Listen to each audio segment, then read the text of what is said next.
On the afternoon of the 18th of June in 1815, a young Frenchman called Antoine Favreau must have looked such a sight as he rode on his horse at the Battle of Waterloo.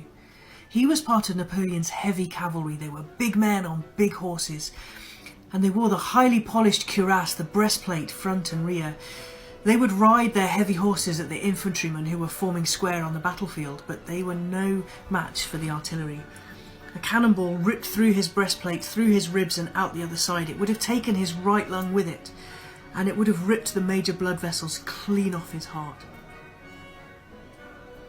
What do you do with the dead bodies of so many soldiers and horses? Now, at the end of the Battle of Waterloo in the summer of 1815, thousands lay dead and mutilated on the battlefield, at the farmyards, at the local makeshift hospital, on the road back into town. The unenviable task of clearing up the dead was given to the surviving soldiers and the local villagers.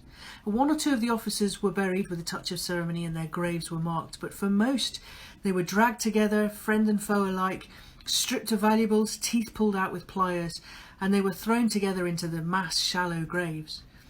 The horses, they were broken and swollen, they were dragged together into pits, their shoes were pulled off and they were set on fire. And for any men that didn't make it to the burial pits, they were thrown on the funeral pyres as well. And despite all of this and all this scavenging, you could still see human remains on the battlefield at Waterloo a year later, and it was the same situation for many a Napoleonic battlefield. Taking teeth from the dead to use for the living was nothing new, as you say, and there's plenty of evidence to suggest that this was going on a long time before the Battle of Waterloo in 1815. A human corpse was always the best source for anyone looking to replace missing or rotten teeth because of the enamel that other materials like ivory didn't have, so they lasted longer. In 1815, British, French, Prussian young men lying recently dead on the battlefield were rich pickings, and a lot of teeth were taken, hence the name Waterloo teeth. It was far better to get your teeth from a young dead soldier than it was a hanged criminal, or worse, a grave robbery. New products came along, and in 1832 the Anatomy Act changed how we dealt with dead bodies, but until then you could make a lot of money picking about the dead at the battlefield of Waterloo or at the hospital at nearby farm of Mont Saint-Jean. Your only tools for the job? A good pair of pliers and a strong stomach. We've got 60 seconds to amputate a limb. Now, as the battle raged on the field of Waterloo in 1815, the army surgeons, they needed about 20 minutes. Now, if a soldier was brought to them with an injury on their limb, the first thing they do is stick a finger in and assess what was going on inside. Could they get the musket ball? What was happening to a joint, maybe? And if the limb wasn't salvageable, it had to come off. So they'd reach for their blade, usually a curved blade, and the first thing they do is go round the skin. That would be the most painful part. There wasn't a lot of alcohol or opium or laudanum about because there were so many injured soldiers. So the skin pulled back, then they do the same action with the knife around the fascia and the muscle. That pulled back and held back by an assistant, then they'd saw through the bone.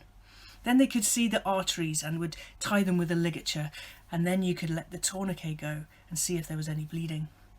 The limb no longer needed would be thrown away, and the soldier no longer needed, well, they'd be sent home with a small pension. Should we talk about body parts again? And what happened to Henry Padgett's leg? Henry Padgett was the second Earl of Uxbridge, and he was a cavalry commander at the Battle of Waterloo. Late in the day, his right leg was hit by some cannon shot, and, well, it was in a bad way. So he was taken to the headquarters at Waterloo, and without anaesthetic or the antiseptic that we take for granted, what was left of his leg was amputated.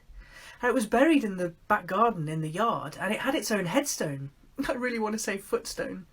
But it became a tourist attraction until 1878, when Uxbridge's own son visited the site and found that the bones were no longer buried in the garden, but they were in a display cabinet. He was furious. He asked for them to be reburied, but they weren't.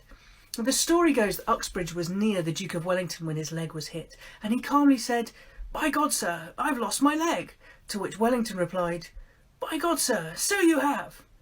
Now we all know he just went, "Fuck!" You're right, I am a bit obsessed with death and dying and historical, interesting deaths, and this is one of my favourite things. Now this is the top of a femur. The femur's the big bone that runs down from through the thigh. Up at the top here you've got the head, and that fits into a socket, creating the hip joint. You've got the neck here, and that's the bit that you often hear if an elderly person's had a fall and broken their hip, it's often through that bit there. And then you've got the starter, the big bone that runs down towards the knee. Now over here you'll find big structures that are really important. You've got the femoral artery and the nerve and the vein. You don't want to go injuring those. That's hard to recover from. Now this particular bone belonged to a soldier who fought and died at the Battle of Waterloo, and that is the musket ball that killed him.